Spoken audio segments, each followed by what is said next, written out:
Hey guys, how's it going? CoderMan here. In today's video, I just want to thank you guys for the 200 plus subscribers, over 35,000 views in just over a year and a half, which doesn't seem insanely large, but I have other stuff going on. I don't upload every day. I don't have a crazy fast car, supercar or anything like that. I just create business videos. I help you guys run your businesses and, just kind of show you what I'm up to, whether it's cars or business or bikes. So in this video, I want to talk about what I've learned thus far and really kind of just provide some insight into those just getting started out.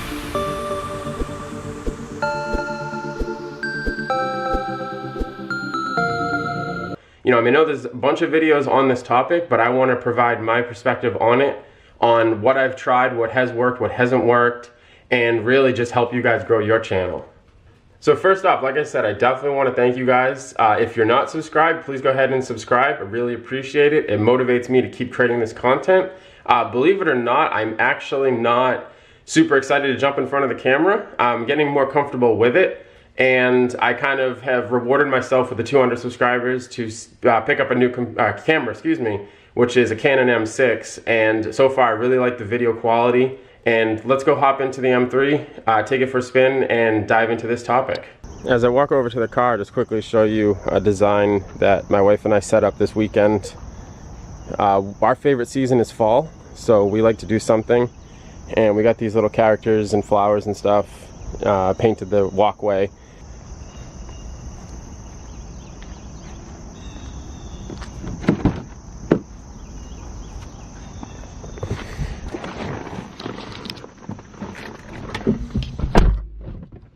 Let's get a cold start.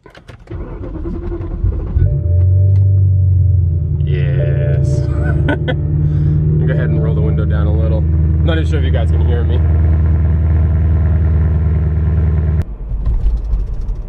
Alright, so like I said, I have just over 35,000 views on the channel, and like I mentioned, over 200 subscribers. And I started this channel officially in April 2016. However, I created a couple of videos for Gold Rush and I think one of a track day, but I didn't really think I was going to do anything with it. It was more just a, hey, check out this cool event. Gold Rush is cool. It really was all I did. The whole point of the channel now is to help people with their business and kind of just give a look into my life, because people seem to find it interesting, which really shocked me because I don't do anything particularly exciting. However, towards the end of last year, I really started to take it serious. And what I did was, I created a good channel graphic for the header. I created a logo. I created an intro and an outro. I started to do a lot of research on video topics and how to edit video and multicam and all this different stuff, hardware. I must have spent 20 hours on researching all different sorts of hardware that you could use for a channel. So for the longest time, I've actually, and as of right this second for this video, all my car stuff is either a GoPro Hero 4 or 5, a GoPro Session, which I use for the bike stuff, and then the iPhone 7, which is what I'm using now.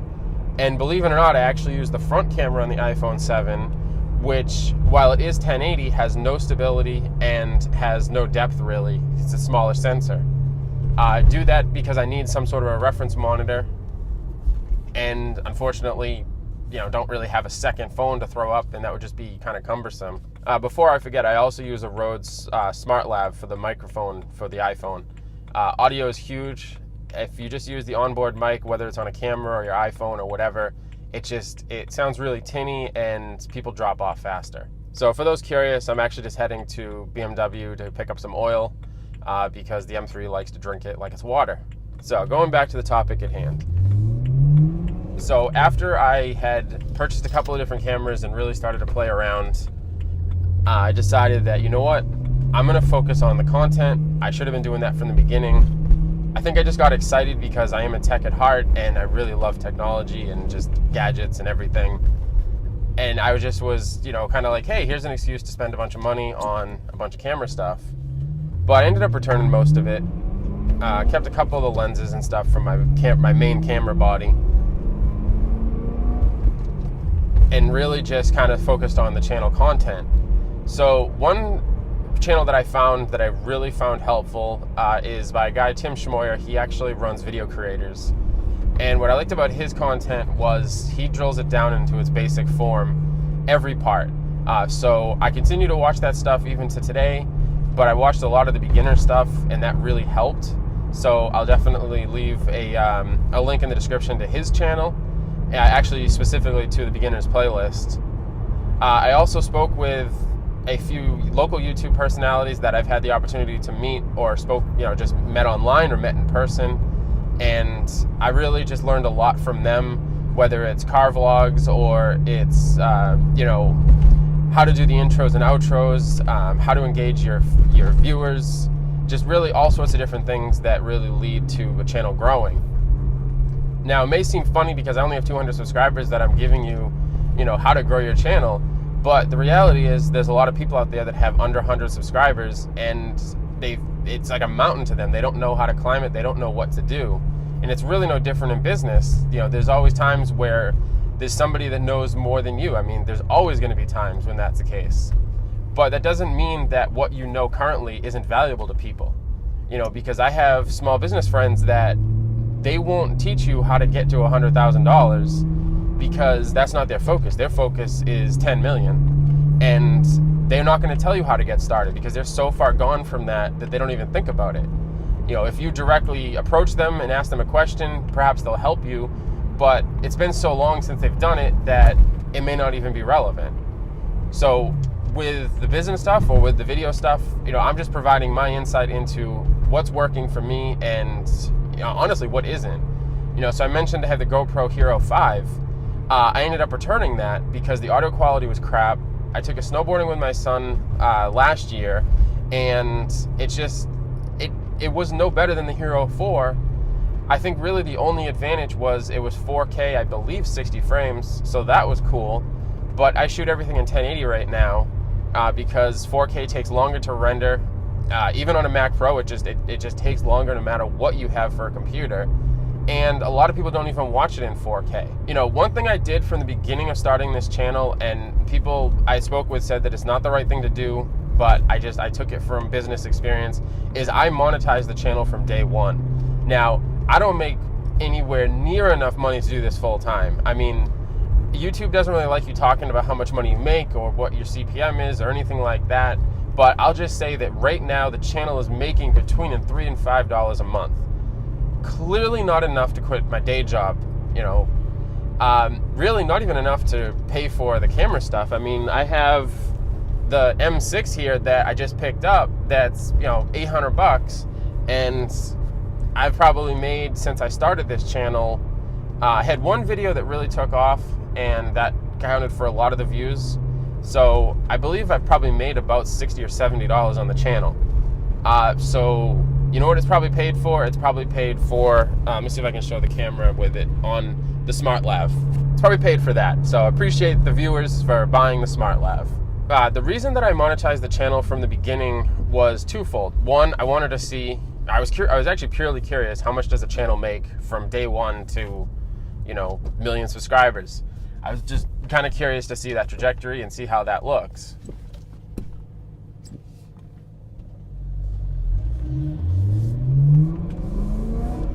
The other reason was to not shock my subscribers, and what I mean by that, or even viewers, what I mean by that is a lot of channels, they wait till they're at 1,000 subscribers and then they monetize, and your content strategy has changed. People are like, hey, wait a minute, you had no ads and now you do.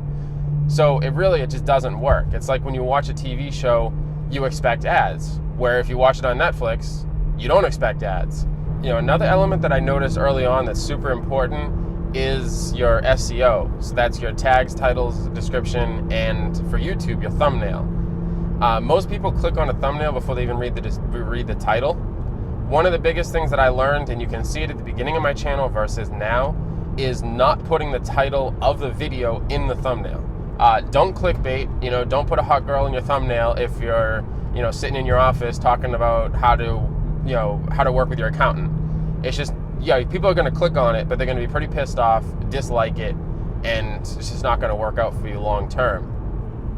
On the topic of likes and dislikes, believe it or not, YouTube sees them the same. So they see it as engagement, whether it's a like, a dislike, or a comment. Controversy and differences of opinion and stuff like that breed conversation. And that's what YouTube wants, because that's more watch time, that's more eyeballs on the screen, which is more revenue dollars for YouTube. It's also good for the content creators, because if you create a video that people are really talking about, so for instance, when I made the video on should I supercharge the M3 or should I sell it, for a channel of my size, I actually got pretty good engagement, because people are really passionate about, no, you don't sell this car, or yeah, throw a supercharger on it, it's friggin' amazing. You know, recently a local YouTuber actually shot a video of my car and its exhaust. Tedwards, you probably already follow him, but if you don't, I'll put a link to his page, or excuse me, his video in the description, and I'll throw him up on a card right now. But he created a video on my exhaust, and his thing was, you know, should I buy it or not? And the conversation in the comments are just that, people providing their opinion on whether you should buy it, or, oh my God, it's too loud. Which was kind of funny, because it was like 70-30. Some people think it's too loud, but most people thought that it was just right. I'm just about to pull up to BMW, but I just want to leave you guys with the top 5 things that I have done to grow the channel so far. The first one is to create consistent content. For the most part, I've done that. I've kind of fallen off every so often with work. It's just how it happens. The second is to reach out to other YouTubers, whether it's in their comments, send them a message, or if you're so inclined, meet up with them in person.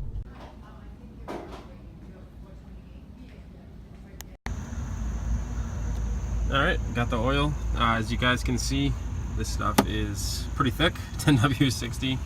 I used to use the Castro Gold, but BMW said to switch over to this, and so I did. Sure, I might be able to get it a little cheaper online, but it's about 31 bucks for 2 liters. So, and then my obligatory free bottle of water, $31 free bottle of water. The third one is to focus on your topic of content. Don't just create stuff that you think people want to see. Create something that you want to create. And the reason for this is because as you continue to grow, you won't spend your time creating good content. You'll just try to create stuff for views, and eventually you'll just fall off, regardless of how many subscribers or how much success you have. It's just no longer fun. The fourth thing is to not worry about equipment. I touched on this in the beginning, but I really have to stress it. If you have a good smartphone that can do HD video, some sort of a microphone, or heck, even use a personal recorder like a Zoom, and edit the two together in post, it's not that hard, and it's just, you don't want to spend a lot of money. I mean, really, you probably have a smartphone in your pocket. Go ahead on Amazon and pick up a Zoom for 100 bucks. I'll throw a link in the description if you want to grab one, and just start recording, you know, start creating content. It's a lot of fun. It really gets you out of your comfort zone, especially if you're someone that's not, you know, keen to that to begin with. And you're helping people. So, you know, either you're helping people, you're entertaining people, you're providing some value to them. And then the fifth thing is to not get discouraged. I went through this a lot when I was trying to get to, you know, the road to 100 subscribers, which is now a road to 1,000 subscribers. It's just, you know, your goals expand. But the reality is, at the beginning, you may get 3 or 4 views on a video, or I've actually had some videos I post where it doesn't get a single view for, say, even 2 days. And I have subscribers that are coming back and watching my content.